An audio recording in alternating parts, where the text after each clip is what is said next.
Cette fois, on va voir un nouveau type de variable. Bon, tu en as déjà vu deux. Là, par exemple, j'ai écrit que a est égal à 1. Si j'exécute mon programme et que je demande à A, bon, il me répond 1, t'as compris.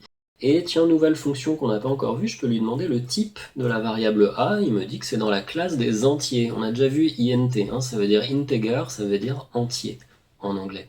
Si je lui demande B est bien égal à 2,7, évidemment 2,7 c'est pas un entier. Donc si je lui demande le type de la variable B, il me répond que c'est un float. Float ça veut dire un décimal, tout simplement.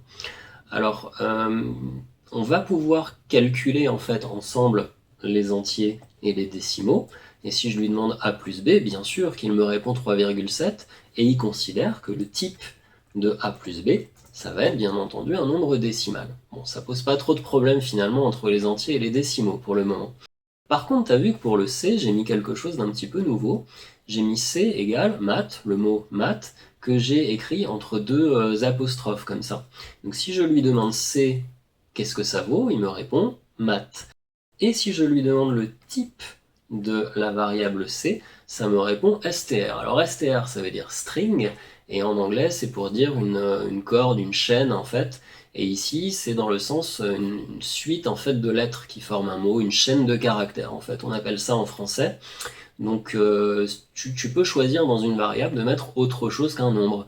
Ici, attention, si jamais je mets pas les petits apostrophes et que je fais exécuter, il n'est pas content et il comprend pas ce que c'est. Pour lui, c'est pas une valeur puisque c'est pas des nombres. Donc si tu veux vraiment faire en sorte que dans une variable il y ait une chaîne de caractères, alors il faut l'écrire soit entre apostrophes, soit entre deux guillemets comme ça. En tout cas le même avant et après le mot. Et si je fais exécuter, cette fois-ci pas de problème, dans la variable C, il y a math.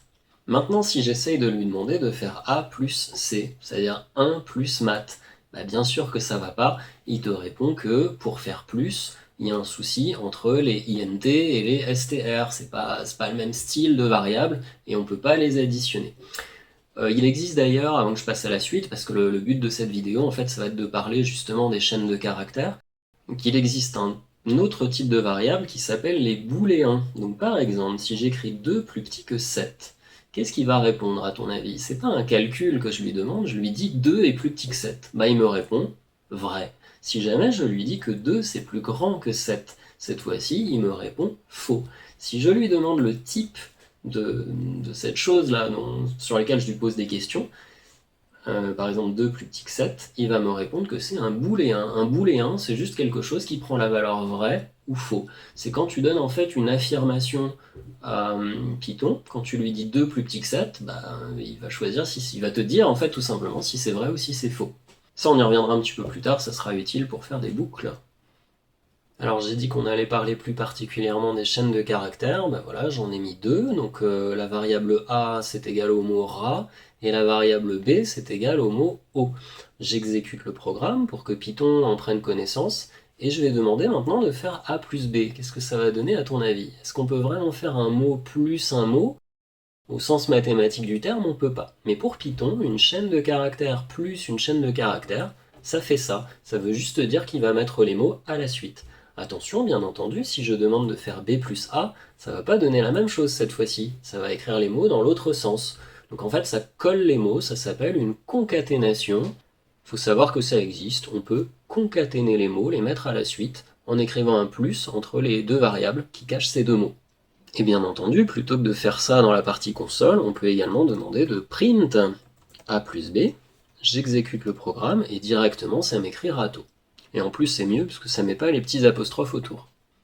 Deux petites choses à savoir sur les chaînes de caractères, on peut demander de faire la longueur, donc c'est length en anglais, je suis pas top en prononciation, mais ça s'écrit len en tout cas en Python, et si je lui demande la longueur par exemple de A, alors il faut que je mette un print devant pour qu'il me l'affiche, ou alors tiens on va dire, je sais pas, c égale len A par exemple, et je lui demande de print la variable c, dans laquelle j'ai mis la longueur de A. Et ben ça va me répondre 3.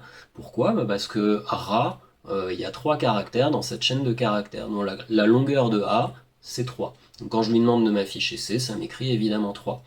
Plutôt que d'écrire ça, on aurait pu directement demander print la longueur de A. Ça marche très bien également et ça évite une ligne. On peut même demander directement, sans écrire ça, voilà, de demander de print la longueur de rat. Ça fonctionne très bien aussi, et ça répond 3 également.